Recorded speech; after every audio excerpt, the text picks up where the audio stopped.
Hello and welcome to episode 62 of MMO Weekly, presented as always by Chitty's Cheesesteaks. I'm your host, Sal Manzo, along with my co-host and MMO executive editor, Mike Mayer.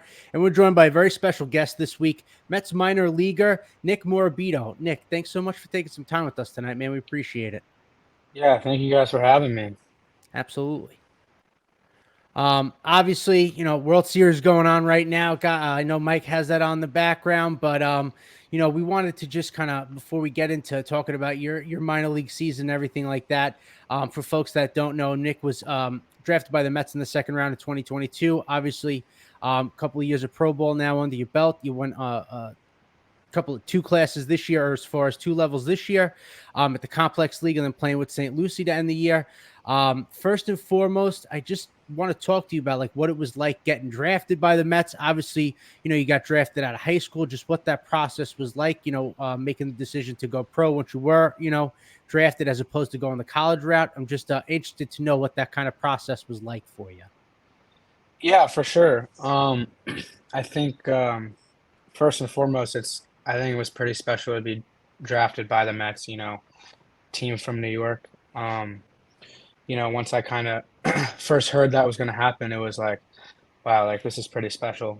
Um, and yeah, I mean, I didn't go to college or anything. And I kind of think always in my mind I wanted to, the dream is to play professional baseball and make it to the big league. So that kind of has always been a dream of mine and a goal of mine, and I was kind of dead set on that. So, but obviously it's a tough decision, and there's a lot of thought and stuff that goes into it. And I'm glad with the decision that I made. Now, leading up to the draft, did you know that the Mets had interest and kind of an idea of where you thought you were going to get drafted in terms of round and pick and everything like that? Yeah, I think the teams that had interest in me, I think Mets were probably one of the teams that had the most interest in me. And where I got picked, I had a good idea I was going to get picked around that spot. So, it was good knowing that information before I went into the draft. And can you just tell us a little bit as far as like, did the Mets, were there any workouts as far as like, was there, like the pre-interview process? Can you like kind of let us in a little bit about that? Like, obviously you thought you had, a good idea there. Was it just kind of the conversations that you had with the Mets compared to other teams, or like, what was that like? Yeah, I mean um the one of the interviews or whatever I had with the Mets was with my area scout Joe Racua. He had come to my house and stuff, and the other time I had met with the Mets was at the draft combine in San Diego. Um, and I met with them there as well. I didn't go to any like specific Mets workouts. Um, but yeah, so I had met with my area scout, and then I met with the Mets in San Diego.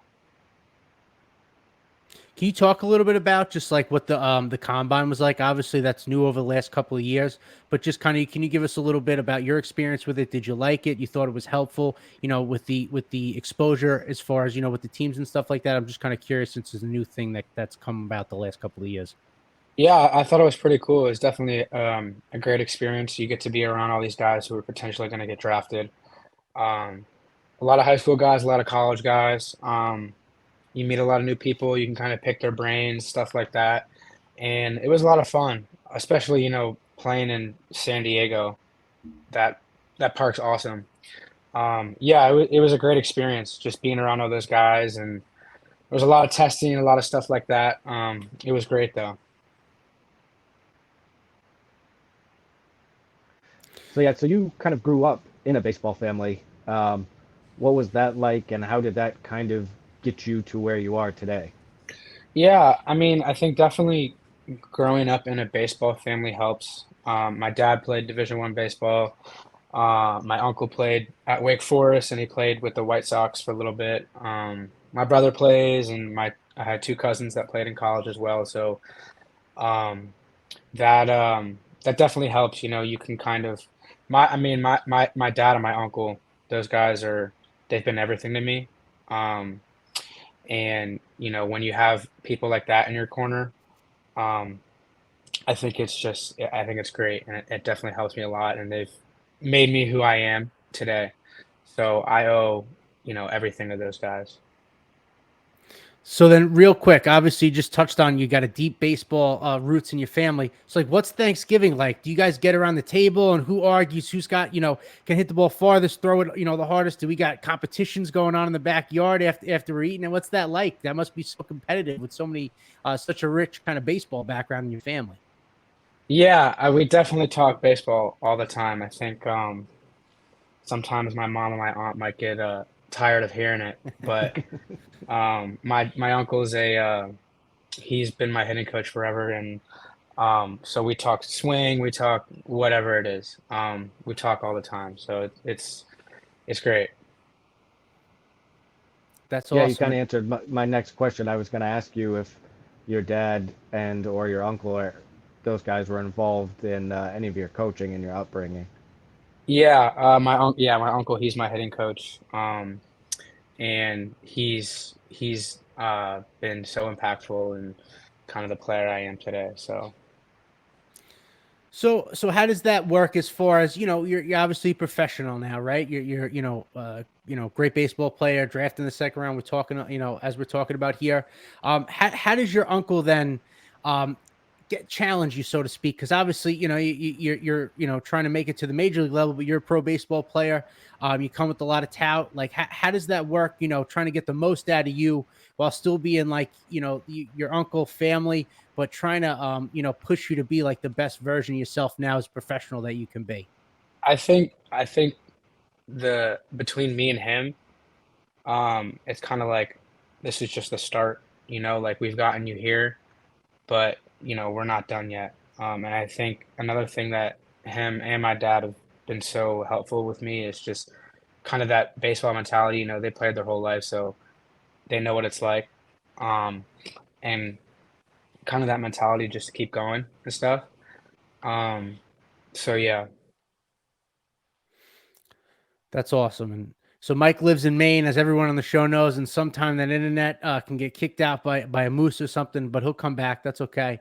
Um, but I think this is kind of a good transition. Obviously, talking about this, I'm just kind of curious. Just what your taste of your first taste of pro ball was like. We'll put this season aside, but when you get drafted in 2022, obviously you come in, you play a couple of months in the Florida Complex League. I'm just kind of curious what that was like for you. Your first taste of the pros coming from high school, and then getting drafted and then playing pro ball. I'm just curious as far as that.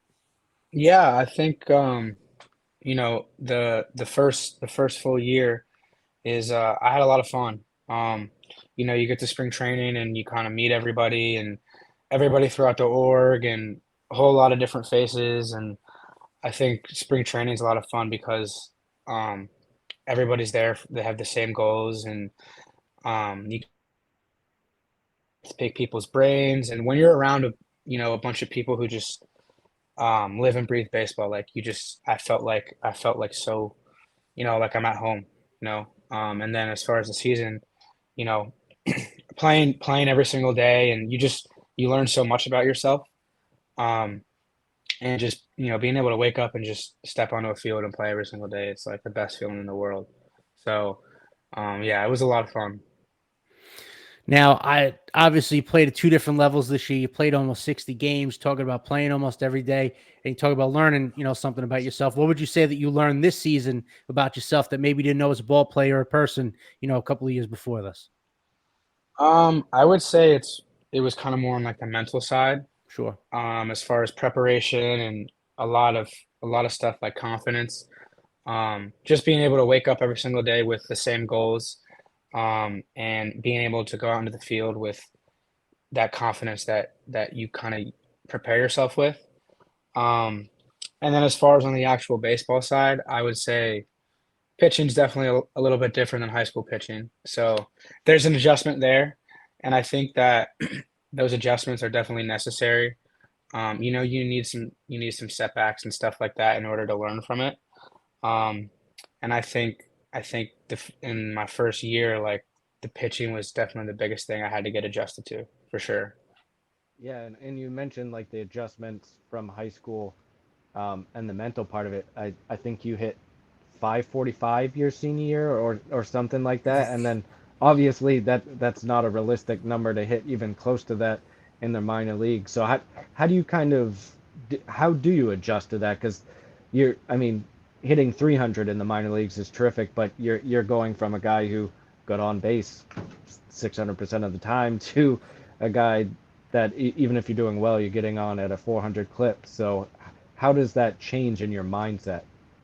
Yeah, I mean, it's tough. Coming out of high school, it's almost like you expect to like keep up that just really, those insane numbers, whatever. And I think for me, like you just got to learn it the hard way.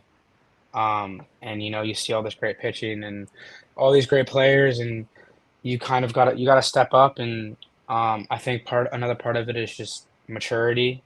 Um, and like I said, learning the hard way, and you just got to face it straight on and be like, this is the type of stuff I'm going to see now, and I have to make the proper adjustments, timing, whatever it is. And then you kind of take that stuff into the off season, and you learn from there. So And now, before we get into kind of your plan for the off season and what you're looking to work on, I'm just kind of curious, just what it was like. Obviously, like we said before, you made the jump from the Complex League to the Florida State League with St. Lucie Mets. I was just wondering what the biggest difference for you was going from the Complex League to the Florida State League and playing for St. Lucie. yeah, I would say it was the pitching. Um, I think in the first couple of weeks, I kind of was thinking like, oh, there's not that big of a difference. And then I remember we were playing in Tampa against the the Yankees low A team, and they had a bunch of good pitchers. And kind of after that, there was a whole bunch of good pitchers that I faced, and from there, I started to realize, this is a little level up pitching. And I would say the biggest difference was like in the complex league, there were guys that had some average fastballs or whatever, and then in low A, there wasn't one fastball that was just like flat. Sure. Everything had cut, sink, ride, whatever you want to call it. So you got to make that adjustment, and but yeah. What about playing those early morning games in the FCL? What is it like getting to the park and having to play it? I think you guys even had a couple of 11 a.m. starts this year. Oh yeah, that's it's tough. It's definitely a grind. I mean, especially when it's mid-July in the Florida heat, and the humidity is just through the roof. Um, but it's part of the process, and I think coming out of that definitely made me stronger. So yeah. That's awesome. And now, obviously, I just kind of want to talk to you position wise. Obviously, someone who's proved to be very versatile. Since being drafted by the Mets, he played all three outfield spots and second. So I'm just kind of wondering if there's a spot that you're most comfortable with, and like how your preparation may differ, if at all, depending on the position you're playing that day. Yeah, I mean, wherever they put me, in my mind, I feel like I'm gonna get the job done. Um, and like you said, I played every outfield position and second base, and I've kind of done that. I started doing that like halfway through high school, and so I'm used to that stuff. Um, and I think that's kind of part of me now, as I can play different positions. I can play where people want me to play, and I think that's a good thing, and it kind of makes me unique. And do you think that it helps you, doing that so early on? Obviously, I'm sure people worry about multiple positions maybe might affect you offensively. It's a bigger workload or something like that. Do you think that, down the road, this will give you an advantage, being able to be comfortable playing with multiple defensive positions and still being able to be a productive offensive player as well? Yeah, for sure. I think maybe it can give teams a chance. Wherever if there's an open spot, they can put me there. And like I said, if they put me there, I'm gonna get the job done. So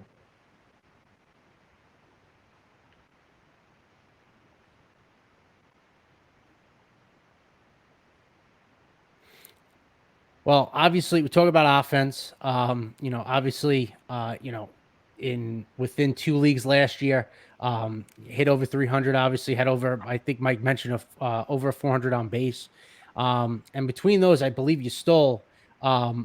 I think 10 and 11 in each league. So you stole about 21 bags between the two. So I'm just kind of wondering, like, do you have a philosophy as a base stealer? Is it just once you get on base, let's let the reins off and push the envelope here? I'm just kind of wondering, obviously with the game being what it is now and the stolen base becoming more prevalent. Once again, I'm just wondering if you have some sort of mindset or, what your strategy is like as far as being a base stealer. Yeah, I mean, my goal is to steal every base I can and, try to score a run as quickly as possible and help my team win. Um, so I mean, my mentality on the bases really is get on base and steal. And if I'm gonna try my very hardest to do that. So Now, as a guy who runs pretty well, plays a lot of different positions, and has hit well in his minor league career, is there like a player you grew up watching and wanting to be, or a player now that you kind of want to try to model your game after? there's no one I really try and model my game after, but I grew up, in Northern Virginia, right outside of DC, so I was at Nats games a lot. So I got to see Bryce Harper play a lot, and he's kind of been the guy I like to watch. I like how he composes himself, how he goes about his business.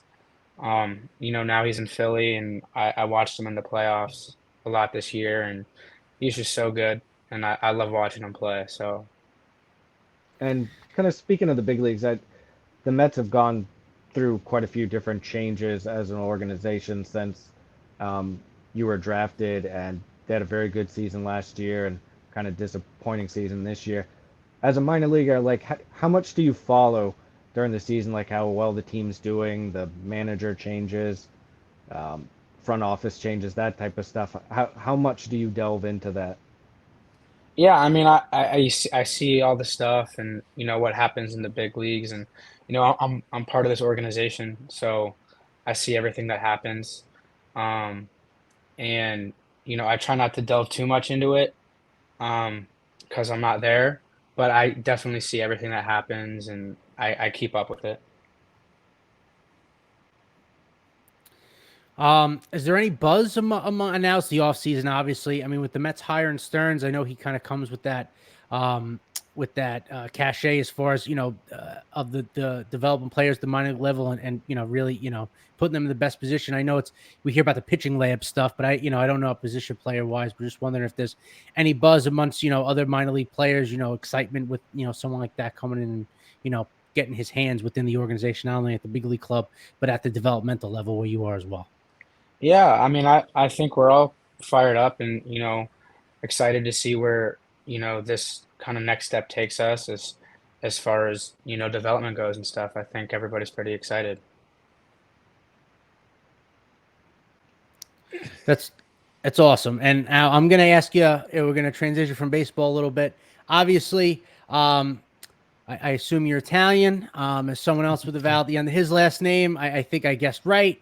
I'm just curious when you got drafted, in 2022, when you came up and did the whole thing. Were there any spots you hit up, particularly any Italian restaurants, any pizza places, or anything you got to hit up while you were in New York?